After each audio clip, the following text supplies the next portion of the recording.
আসসালামু আলাইকুম, আমি শারমিন হীরা মম হিরাস কিচেনে আপনাদের আরও একবার স্বাগত জানাই। অসম্ভব জনপ্রিয় এবং মুখরোচক এক খাবারের নাম চটপটি। বাইরে অস্বাস্থ্যকর পরিবেশে বানানোর কারণে অনেকে খেতে চান না, আবার উপকরণের সঠিক পরিমাণ না জানার কারণে বাসায়ও বানাতে পারেন না। এমন যদি কেউ থেকে থাকেন, আমার আজকের রেসিপিটা তার উপকারে আসবে আশা করছি।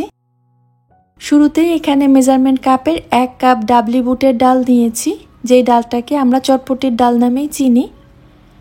ভালো মতো ধুয়ে পানি দিয়ে ভিজিয়ে রেখেছিলাম 5 থেকে 6 ঘন্টার জন্য। হাতে যদি সময় কম থাকে তো সেই ক্ষেত্রে গরম পানি দিয়েও ভিজিয়ে নিতে পারেন, এতে করে সময় কম লাগবে।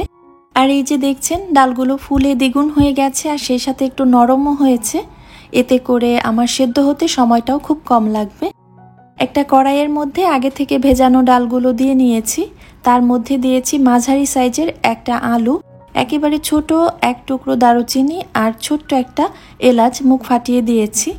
সাথে দিয়েছি হাফ চা চামচ রসুন বাটা, 1 চা চামচের 4 ভাগের 1 ভাগ আদা বাটা, হাফ চা চামচ হলুদের গুঁড়া, হাফ চা চামচ শুকনা মরিচের গুঁড়া, 1 চা চামচের 4 ভাগের 1 ভাগ ধনিয়া গুঁড়া, 1 চা চামচের 3 ভাগের 1 ভাগ জিরা গুঁড়া, বিট লবণ দিয়েছি হাফ চা চামচ, আর হাফ চা চামচ দিয়েছি সাধারণ লবণ।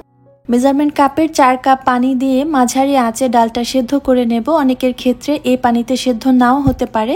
যদি পরবর্তীতে একটু পানি বাড়াতে হয় তো অবশ্যই গরম পানি দেবেন, তা না হলে ডালটা পরবর্তীতে আর সেদ্ধ হতে চাইবে না, একটু শক্ত থেকে যাবে।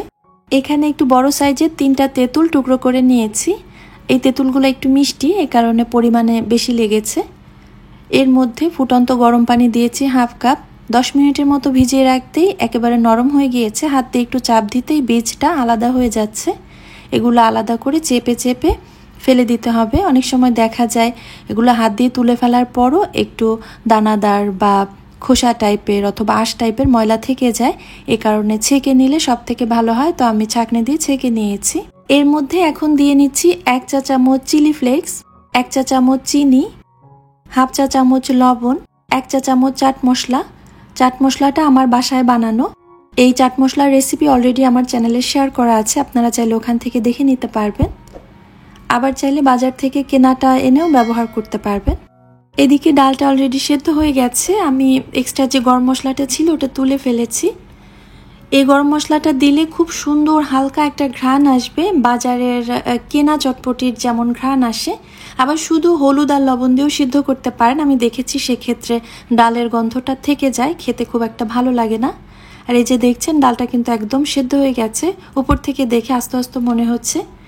এই যে আলুগুলো আছে ওগুলো আমি একটু ভেঙে ভেঙে দিচ্ছি, এতে করে ডালটা একটু ঘন থকথকে হবে, খেতে ভালো লাগবে। এখানে ডালের পানিটা আমার কাছে একটু কম মনে হচ্ছিল, এ কারণে ফুটন্ত গরম পানি হাফ কাপ দিয়ে আবার একটু জাল করে নিয়েছি আর এই লেভেলে ঘনত্ব রেখেছি। দেখতেই পাচ্ছেন। এর থেকে চাইলে আর একটু লিকুইড রাখা যায় বা আরও শুকিয়ে ফেলা যায়, নিজের প্রয়োজন অনুযায়ী করে নিতে পারবেন।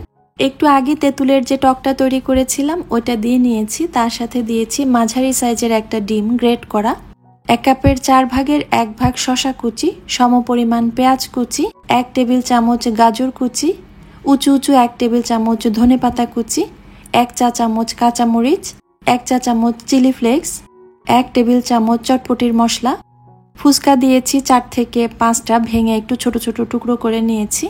এই তো এই উপকরণই আমি দিয়েছি, চাইলে এর থেকে আপনারা আরও কিছু বাড়িয়ে কমিয়ে নিতে পারেন। এরপর নেড়েচেড়ে মিশিয়ে নিলেই হয়ে গেল মজাদার চটপটি। তেঁতুল যদি খুব বেশি টক হয় তো চিনির পরিমাণ আরও একটু বাড়াতে হতে পারে। কারোর ঝাল পছন্দ হলে ঝালটা একটু বাড়িয়ে নিতে পারেন বা কমিয়ে নিতে পারেন, এগুলো নিজের স্বাদ অনুযায়ী। বাকি উপকরণ ঠিকঠাক রেখে রেসিপিটা করে নিতে পারলে ইনশাল্লাহ একবার খেলে বারবার খেতে চাইবেন। আমার আজকের ভিডিওটা আপনাদের কাছে যদি ভালো লেগে থাকে প্লিজ ভিডিওটিতে একটা লাইক দিতে ভুলবেন না। আর এ ধরনের সহজ রেসিপি আরও পেতে চাইলে আমার চ্যানেলটিকে সাবস্ক্রাইব করে নিতে পারেন। আজকের ভিডিও এখানেই শেষ করছি। আল্লাহ হাফেজ। আসসালামু আলাইকুম।